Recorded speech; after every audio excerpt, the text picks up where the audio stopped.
Hello guys, welcome back to my study channel. कैसे हो आप सभी लोग। आज मैं आपको विश्व के प्रमुख संगठन एंड उनके मुख्यालय कहाँ कहाँ पे हैं। तो इनसे रिलेटेड एक क्वेश्चन जरूर पूछा जाता है हमारे एग्जाम में कोई भी कंपटीशन एग्जाम हम दे रहे हैं।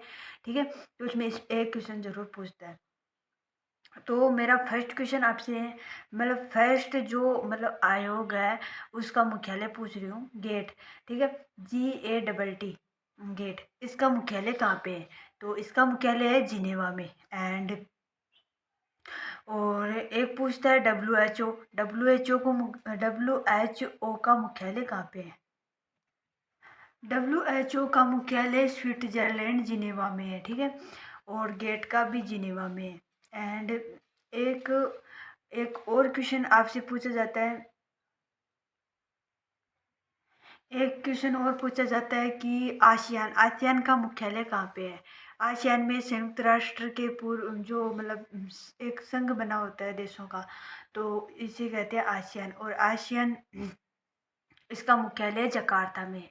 ठीक है, एंड एक और पूछा जाता है आपसे जो मोस्ट मोस्ट होंगे ना, तो उन्हीं के बारे में मैं बता रही हूँ आपको।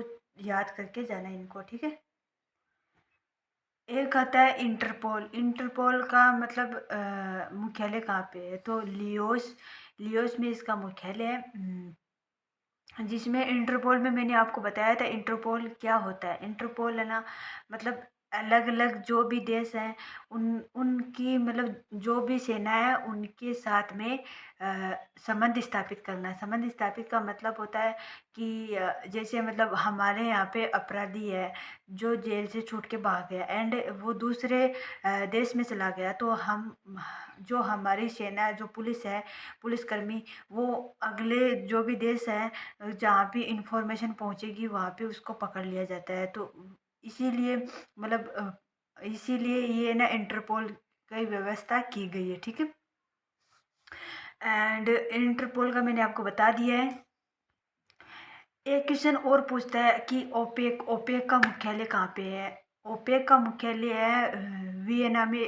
ओपेक का मुख्यालय है। ठीक है, तो अगला जो भी टॉपिक आएगा, और एक क्वेश्चन ये भी पूछता है कि सार्क का मुख्यालय कहाँ पे है। सार्क का मुख्यालय है जिनेवा में।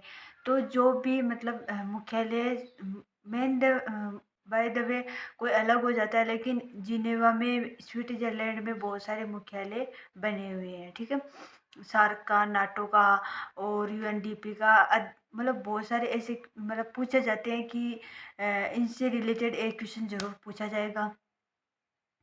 एंड मैं आपको एक टॉपिक के बारे में बता रही थी जो इस SSCGD में बहुत ज़्यादा इम्पोर्टेंट होने वाला है। वो है विश्व की आप विश्व की जो भी हिस्ट्री जानते हो, जैसा नॉर्मल SSCGD में जो नॉर्मल क्वेश्चंस आते हैं उनके बारे में पढ़ के जरूर जाना। ठीक है, क्योंकि उनसे रिलेटेड एक क्वेश्चन, विश्व की धरोहर से रिलेटेड एक क्वेश्चन जरूर पूछा जाता है। ठीक है, और आपको मैंने कल क्वेश्चन बताया था कि जग मिशन क्या है। जग मिशन ओडिशा के द्वारा चलाया गया एक जैसे झुग्गी झोपड़ी में जो लोग रहते हैं गरीब, उनके पास में खाने की व्यवस्था नहीं होती है, तो उनके लिए अलग से व्यवस्था की गई है। जिसमें क्या होगा कि उनके लिए खाने की व्यवस्था एंड उनकी जो भी हेल्थ की व्यवस्था एंड और भी जो उनकी सोने की व्यवस्था, रहने की व्यवस्था, इन इन सब से रिलेटेड एक जग मिशन चलाया गया है। तो ये होता है जग मिशन। जग मिशन में इसको उड़ीसा को अवार्ड मिला है, हेमिटेटेड अवार्ड मिला है। ठीक है, और ये दूसरी बार इसको उड़ीसा को अवार्ड मिला है। ये उसके लिए बहुत मायने दर काम कर रही है। एंड भारत में अब ना ऐसा अगर प्लान बन गया तो क्या होगा कि भारत से जो भी गरीबी की इस स्तर की जो रेखा है वो बाई ऊंची हाई स्तर तक पहुंच जाएगी। गरीबी गरीबी में कोई लोग नहीं जिएगा। वो अपनी खाना पानी, खाना, रहना एंड रोटी, रोटी मकान खाना, रोटी मकान रहना, ये तीनों ना मतलब इनसे रिलेटेड जो मतलब हम जीते इनके लिए, तो ये कर पाएंगी।